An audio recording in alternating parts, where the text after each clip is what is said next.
Regresamos con más. Esto es Despierta con CDN. Son las 8:08 de la mañana. Tenemos con nosotros a José Manuel Vargas. Él es el presidente de ADARS, asociación que agrupa a las ARS de la República Dominicana. Muchísimas gracias por estar con nosotros. Buenos días. Gracias, buenos días a ustedes y a los amigos televidentes. Qué bueno que esté acá. Arranco con la primera pregunta. Hay un llamado del Colegio Médico Dominicano en las últimas horas que indica que hay un plazo de 15 días a las ARS. Dicen ellos, si no se aumentan los honorarios tarifarios. Esto ha sido una demanda recurrente del Colegio Médico Dominicano. ¿Dónde está el tranque?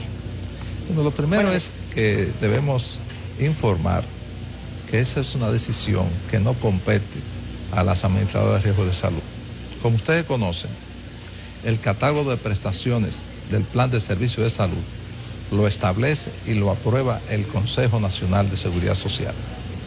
El doctor Waldo Ariel Suero es miembro titular de dicho consejo e hizo una solicitud, con todo el derecho que le asiste, de que se revisaran las tarifas y los honorarios profesionales.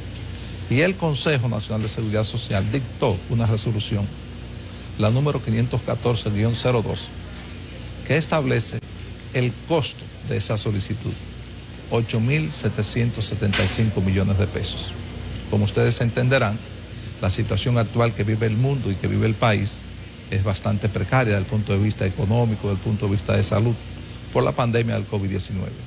Y el Consejo mandó esa solicitud a una comisión para más adelante, cuando hayan recursos, se pueda revisar. Nosotros siempre hemos estado de acuerdo en que eso se revise, pero no es una potestad nuestra, es una potestad del Estado Dominicano a través del órgano que rige el Sistema Dominicano de Seguridad Social, el órgano rector, que es el Consejo Nacional de la Seguridad Social. Si eso se aprueba como mandan las normativas legales vigentes, nosotros no tenemos ningún inconveniente en que eso se resuelva. Naturalmente, entendemos que no es el momento más propicio como está viviendo la sociedad en medio de una pandemia que afortunadamente ya estamos viendo una luz al final del túnel con las vacunas, pero ustedes saben que eso es un proceso gradual, que es poco a poco, que no se resuelve en un día. Yo pienso que debiera permanecer la sensatez y el interés de los afiliados y que no es el momento de ese tipo de solicitudes, primero porque no depende de nosotros y segundo porque la economía, ni el país ni el mundo está en condiciones de satisfacer un momento como este, esa solicitud. Bueno, probablemente no sea el momento, precisamente por la pandemia, pero hay un hecho que contradice su discurso.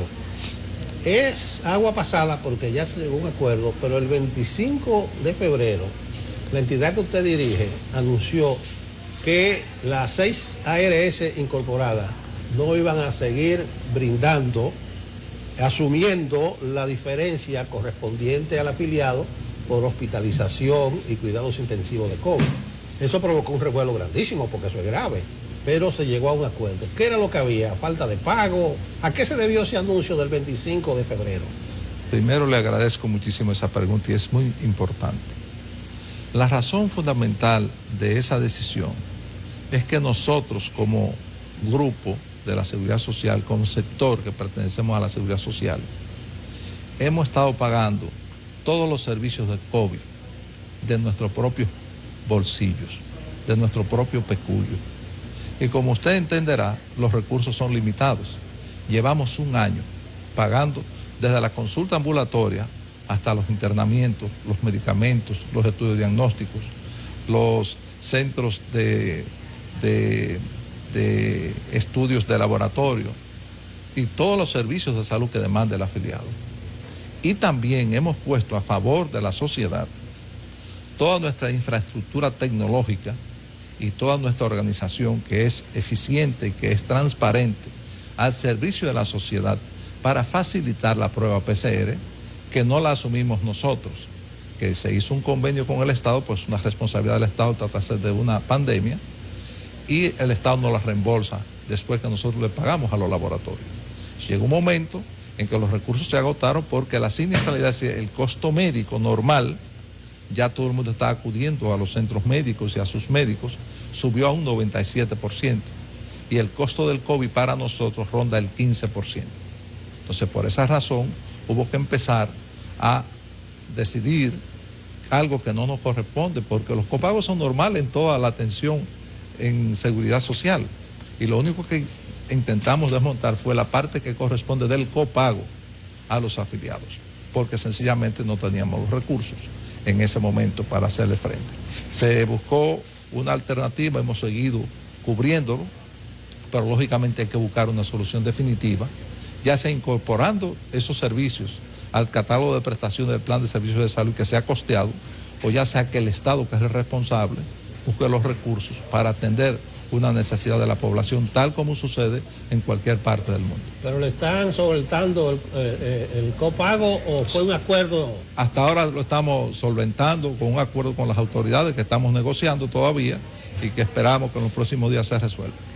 Pero cuando Pero usted dice costeando. que las autoridades van a solventar el copago, esto significa que el Estado va a cargar con lo que deben pagar las ARS.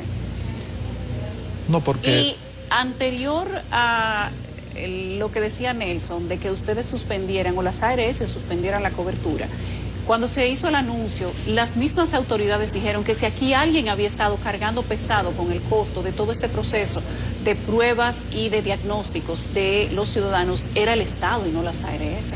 No, pero creo que eso es una verdad a media, y las verdades a medias son mentiras. Nosotros hemos estado cargando fuertemente, con más por cuenta propia de nuestros bolsillos, más de 3.000 millones de pesos con el problema del COVID.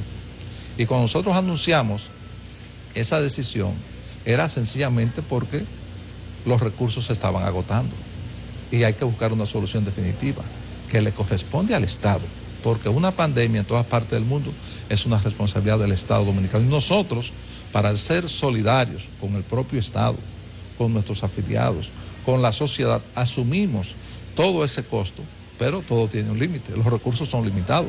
El Estado ha tenido que limitar ayudas sociales. ¿Por qué? Por limitación de recursos.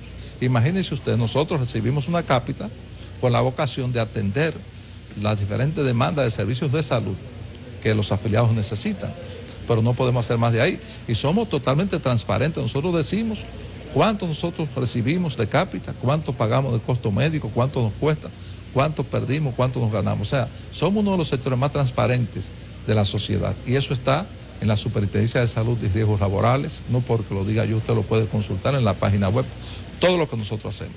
De tal manera que nosotros aspiramos a que cada día los afiliados reciban un mejor servicio de salud, que los prestadores de servicios de salud, entre los cuales están los médicos y los especialistas, reciban una mejor paga. Pero eso no depende de nosotros, eso depende del Consejo Nacional de Seguridad Social, que es el Estado Dominicano.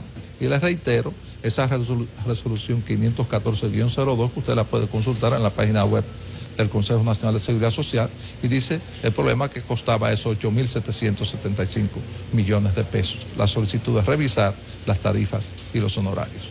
Señor Vargas, sobre la mesa hay un proceso de modificación de la ley de seguridad social. También hay que decir una noticia reciente, salió del gobierno Bernardo Castellanos, quien era el representante Pedro Luis, Castellanos. Queremos preguntarle a usted, ¿cuáles son las perspectivas que ustedes tienen para la modificación de esta ley? ¿Cuáles son los aportes que ha hecho a darse en ese sentido? Y hablemos también de ese monto que reclaman los médicos, de que se le incrementa. Usted dice, nosotros no somos los que lo hacemos, es el Consejo. Pero, ¿cómo cree usted debe plantearse esa demanda? ¿Y cuál sería, en todo caso, la propuesta de darse en ese sentido? Usted me ha hecho dos preguntas en una. Sí. Voy a empezar por la última. La forma como establecen las normativas legales vigentes, la ley 8701 y su reglamento, es que se somete al Consejo cualquier solicitud de un prestador, de la sociedad, de los afiliados, y el Consejo envía esa solicitud al órgano técnico de la Seguridad Social, que es la Superintendencia de Salud y Riesgos Laborales, en el caso de salud, y esta institución hace un estudio actuarial, una nota técnica, y determina cuál es la frecuencia de uso, cuál es la necesidad que tiene la población o ese sector de tal o cual solicitud y cuánto cuesta eso. Entonces se envía de nuevo al Consejo, y el Consejo, dependiendo de cómo estén los recursos, lo aprueba, lo enmienda o lo rechaza. Esa es la forma como establece la ley, con la cual nosotros estamos de acuerdo, y siempre decimos que cada día se incremente el catálogo y que se resuelvan los problemas, pero haciéndolo como lo establece la ley. Y lo segundo la parte que tiene que ver con la modificación de la ley 8701, como usted entenderá, la seguridad social es parte de la dinámica de los seres humanos, y los seres humanos somos dinámicos, no somos estáticos. Por tal razón llega un momento en que es necesario que se modifiquen, que se adecúen las normativas legales a las necesidades y a los tiempos de hoy día. Hoy día tenemos un país y un mundo diferente al año 2001. Primero, por el avance de la tecnología. Segundo, porque hemos vivido una pandemia que nadie pensó que podíamos vivir y afortunadamente superar a algunos y otros no. Y las circunstancias de demanda de los afiliados, de demanda de los prestadores y otras demandas hay que también conocerlas. Una de las demandas que entiendo yo que hay que resolver, o de los problemas que hay que resolver, es primero, los accidentes de tránsito. No están cubiertos, o sea, aquí lamentablemente en nuestro país, el 50% de los vehículos que transitan en la vía pública, llámese motocicletas, que hay 3 millones y 2 millones de vehículos, el 50% anda sin seguro. Y la ley que ampara los seguros de vehículos establece que el que causa un daño es responsable por repararlo. Pero ¿qué resulta? Que los aseguradores dicen que eso es correcto siempre y cuando un juez dicte una sentencia diciendo que su conductor fue responsable del hecho que se le imputa.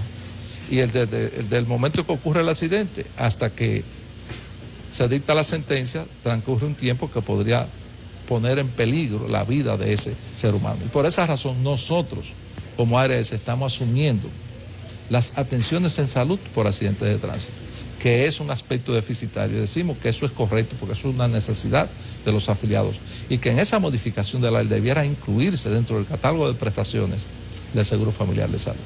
Lo segundo, que exista en el país una agencia evaluadora de nuevas tecnologías sanitarias. Todos los días hay un nuevo estudio diagnóstico, todos los días hay una nueva enfermedad, todos los días hay un nuevo medicamento.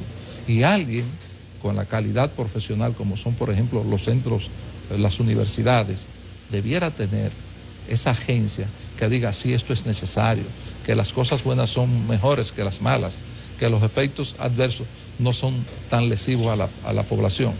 Otro aspecto importante, nosotros decimos que los dominicanos, no lo decimos nosotros, la Constitución de la República establece que todos somos iguales ante la ley. Entonces nosotros abogamos porque el régimen subsidiado tenga la misma cápita del régimen contributivo y que esos dominicanos puedan ir a los centros médicos privados y a los laboratorios privados y a las clínicas privadas que tienen un índice mejor de salud porque los servicios son más eficientes, igual que otro cualquiera, y que se respete el derecho a la libre elección, que usted, siendo subsidiado, no tenga que estar necesariamente en una ARS específica, que pueda interactuar con otras ARS. Yo creo que eso es algo que se cae de la mata y que ese catálogo de prestaciones del Seguro Familiar de Salud también se modifique en favor del afiliado, que se cambie el modelo de atención que tenemos. ¿Qué tenemos nosotros ahora? Un modelo de atención curativo, un modelo de enfermedad. Usted se enferma y usted va donde el médico. ¿Donde cuál médico usted va? Donde el que usted quiera. Usted le duele un problema en un ojo, va a un oftalmólogo y lo atiende muy bien y después no, pero no ese es el problema, es un neurólogo. Usted da un turno de varios especialistas, tiene un costo para el sistema y para usted. ¿Qué decimos nosotros? Que eso tiene que resolverse y que tiene que implementarse la atención primaria como lo establece la ley, porque eso beneficia al afiliado. Y que tengamos un modelo preventivo, un modelo donde se promueva la salud, los estilos de vida saludables y se prevenga la enfermedad. Porque cuando usted está sana, usted es útil y es productiva para usted, para su familia, está alegre emocionalmente, para su empresa y para el país. Entonces, nosotros abogamos por eso, por un modelo preventivo y un modelo de salud, en vez de un modelo curativo y de enfermedad como el que tenemos actualmente, entre otras cosas. Eso que usted dice, que según la Constitución todos somos iguales ante la ley. ¿De eso es tu artículo, no? De eso es mi artículo de hoy en el Caribe. Dice que todos somos iguales. Pero algunos somos más iguales que otros. Sí, sí. Pero, mire, una pregunta, usted no está obligado a contestarla, pero sí tiene que ver con su mundo, y es la libre importación de las vacunas. Y lo traigo a colación porque, por lo menos en Colombia, hay un debate al respecto, incluso hay un proyecto de ley en el Congreso y veo que está muy involucrada los importadores, las clínicas, no recuerdo cómo le llaman a la ARS allá. Allá se llaman EPS. EPS. ¿Usted favorecería la importación libre de la vacuna? Ya que incluso la OMS quiere que liberalicen la patente, o sea, las licencias. ¿Usted tiene alguna opinión al respecto? Mire, nosotros como sector privado vamos a apoyar cualquier iniciativa público-privada que coadyuve a mejorar la situación, a mejorar el abastecimiento. Naturalmente en nuestro país esa potestad la tiene de manera exclusiva el Estado. Pero nosotros no nos oponemos a eso. Nosotros creemos que el sector privado puede aportar. Y tal como pasa en Colombia, que es el ejemplo que usted menciona, a lo mejor se llega a la conclusión, y hay otros países donde el sector privado puede también interactuar.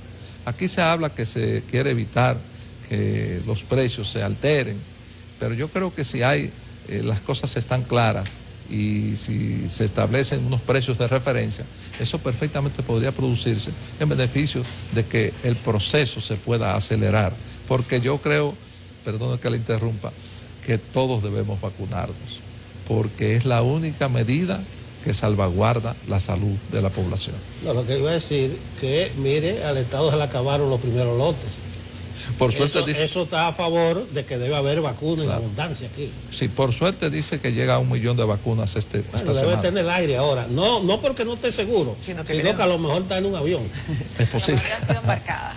Señor Vargas, yo quiero preguntarle con respecto también, usted ha hablado de medias verdades que, como usted señala, son mentiras. Waldariel Suero dice que la cápita se ha aumentado varias veces, pero que eso solo ha beneficiado a las ARS. Sobre ese mismo particular, yo quiero preguntarle, ¿cuál es la relación? Porque, por ejemplo, cuando los que tenemos un seguro privado, se nos hace un aumento de la prima, el prestador de servicio no recibe un incremento. Ese margen se queda en la ARS. Entonces, ¿cuál es la relación? Si se aumenta la cápita, ¿por qué eso no se refleja también en el prestador de servicio? Así como tampoco pasa cuando los privados lo hacemos. Bueno, mire, hay dos aspectos. Yo me voy a referir al plan básico de salud, que es la seguridad social. En la seguridad social, la cápita la determina el Consejo Nacional de Seguridad Social, basado en lo siguiente. El Ministerio de Salud Pública, que es el órgano rector del sistema de salud, hace un levantamiento epidemiológico del país y determina cuáles son las necesidades más sentidas de salud de la población. En base a ese levantamiento se somete al Consejo Nacional de Seguridad Social y el Consejo lo envía a la Superintendencia de Salud y Riesgos Laborales y se hace un costeo, se determina la frecuencia de uso, se determina todo lo que tiene que ver con todos esos procedimientos, medicamentos o intervenciones que necesitan los pacientes y se determina un costo, cuánto cuesta eso. Y en base a eso se determina la cápita, que es lo que nos pagan a nosotros por los afiliados. Ahora, ¿qué resulta? Cada vez que hay una modificación en la cápita, tiene sus razones. Primero, porque se incluyen nuevos procedimientos que demandan los afiliados, ya sea medicamentos, ya sea intervenciones, ya sea otro tipo de servicios de salud, y porque las economías también son dinámicas. Ahora mismo, para que tenga un ejemplo, al mes de enero, la inflación que nos afecta a todos y que no tenemos la curva de que haya inflación, porque eso es un fenómeno económico, y esas son cifras oficiales del Banco Central, era un 8.49%. Entonces, ese proceso inflacionario afecta el costo. Yo quiero que usted sepa que aquí lo que usted paga del Servicio Nacional de Salud, del PDSS, el Plan de Servicio de Salud, son $20. Es uno de los más baratos en el mundo. Y el solo hecho de usted estar en una nómina y sea reportada a la Tesorería de la Seguridad Social, eso le cubre a usted y a sus dependientes cualquier enfermedad sin ninguna comorbilidad, o sea, sin ninguna preexistencia. Es obligatorio, no importa la condición que usted tenga de salud, hay que atenderlo. En el seguro privado no es así. En el seguro privado se acuerda el precio y se acuerdan los deducibles y se le incrementa la cápita o la prima que usted paga todos los años, acorde con la característica de su plan. Son dos cosas totalmente diferentes. Yo considero que la seguridad social en el ámbito de salud, en el ámbito de riesgos laborales, en el ámbito de accidentes de tránsito, en el ámbito de pensiones, es una conquista muy relevante de la sociedad dominicana. Óigame, el 95% de la población dominicana tiene una cobertura de seguros. Y cuando usted va a un centro médico con su carnet, el paciente, el afiliado, siente que tiene un patrimonio en sus manos. Y eso usted lo compara cuando existía el Seguro Social, era un 7.4% de la población asegurada. Yo creo que son pasos gigantescos que hemos dado. Lógicamente nada es perfecto, los seres humanos somos imperfectos y hay que adaptarlo a las necesidades de los afiliados y de la sociedad. Pero es un proceso. Gracias, señor Vargas, por habernos acompañado. José Manuel Vargas, presidente de ADARS, con nosotros acá en Despierta con CDN. Hacemos una pausa y ya venimos.